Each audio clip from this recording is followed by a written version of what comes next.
નમસ્કાર મિત્રો, હું ઓમ મરજીવો. આજનું મારું મોતી છે આધ્યાત્મિક બાબતે. યુટ્યુબના માધ્યમથી અમે એક ગીર ગઢડા ઉના મુકામે એક ગણપતિ દાદાનો વિડીયો જોયેલો અને એ વિડીયો જોઈને એક દર્શન કરવાના મનમાં ભાવ લઈને અમે આજે અહીંયા આવ્યા છીએ. પણ દાદાનું જ્ઞાન અને જે આપ લોકો જોઈ શકો છો કે જે ગણપતિ દાદાની મૂર્તિ છે પથ્થર સ્વરૂપમાં, જે સાક્ષાત અનુભૂતિ કરાવે છે કે તમારા બધા પ્રશ્નોના એક સચોટતાથી જવાબ એ આપે છે.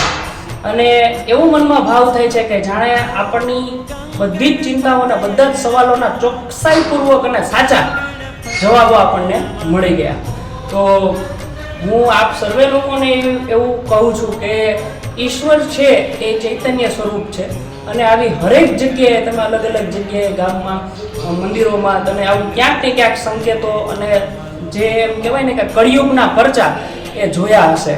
તો કોઈ માણસને તમે ના માનો, પણ એક તત્વ છે તો એ તત્વની સામે તમે આત્મ સાક્ષાત્કાર કરો અને તમને આવા જીવનના પ્રગતિના દ્વાર ખુલે, એ હેતુથી આજે આ વિડીયો મેં બનાવ્યો છે. સર, આપ બે શબ્દ આપના. તો એટલું કહીશ કે ભાઈ તમારી ભાવના ઈશ્વરને પથ્થરમાં પણ જીવ છે એવું સાબિત કરે છે. મંદિરોમાં બધી મૂર્તિઓ છે પણ એ જવાબ નથી આપતી આપણને, આપણે અડકી શકતા પણ નથી. ત્યારે અહીંયા ગણપતિ દાદા 18 વરણ દાદાના ચરણોમાં આવી શકે છે અને પ્રાર્થના કરી શકે છે, પ્રશ્નો પૂછી શકે છે, જવાબ દાદા બધાને આપતા હોય છે. જ્ઞાતિ જાતિ ધર્મના ભેદભાવ વગર ઈશ્વર સૌનો છે એવું અહીંયા સાબિત થાય છે.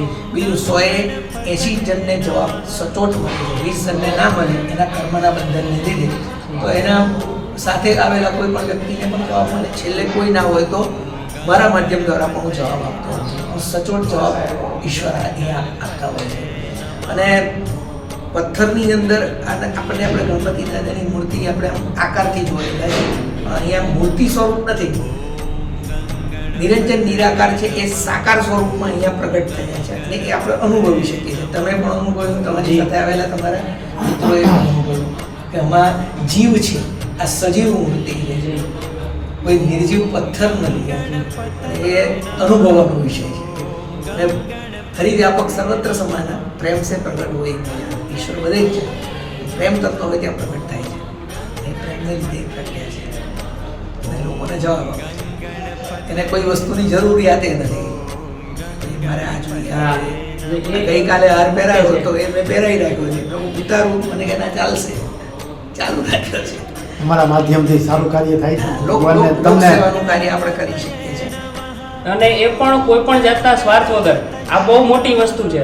અને આજના કળિયુગમાં અંધશ્રદ્ધા માણસોને બહુ ઘર કરી જતી હોય છે કે લેવકર વૃત્તિ છે ને તમામની વધી જતી હોય છે.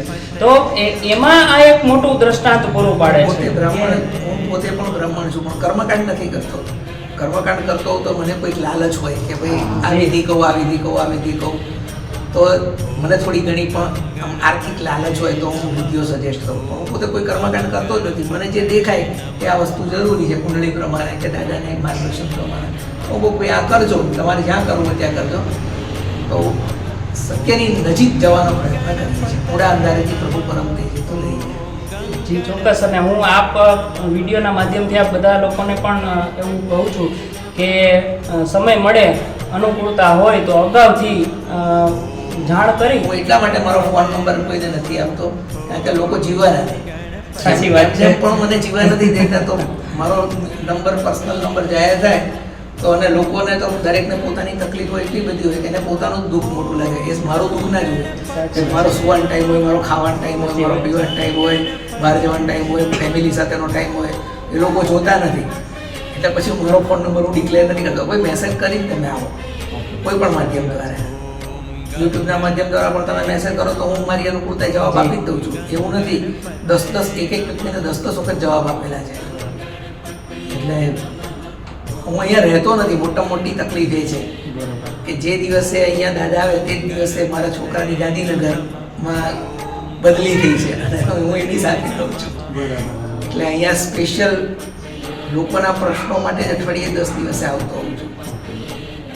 બાકી છોકરો હવે કેમ કે મારી સાથે રહો, હવે તમે નોકરી રિટાયર થઈ ગયા છો, હવે ઉનામાં કંઈ દાટ્યું નથી, હવે દાટ્યું નથી, પણ આ દટાયેલો ખજાનો નીકળ્યો છે એટલે મારે અમૂલ્ય ખજાનો છે અને મારા માટે તો આ જ બધા મોતી છે મારા જીવનમાં. એટલે એમની સાથે આપણને રહેવાનું મન થાય છે દરેક પરિસ્થિતિ.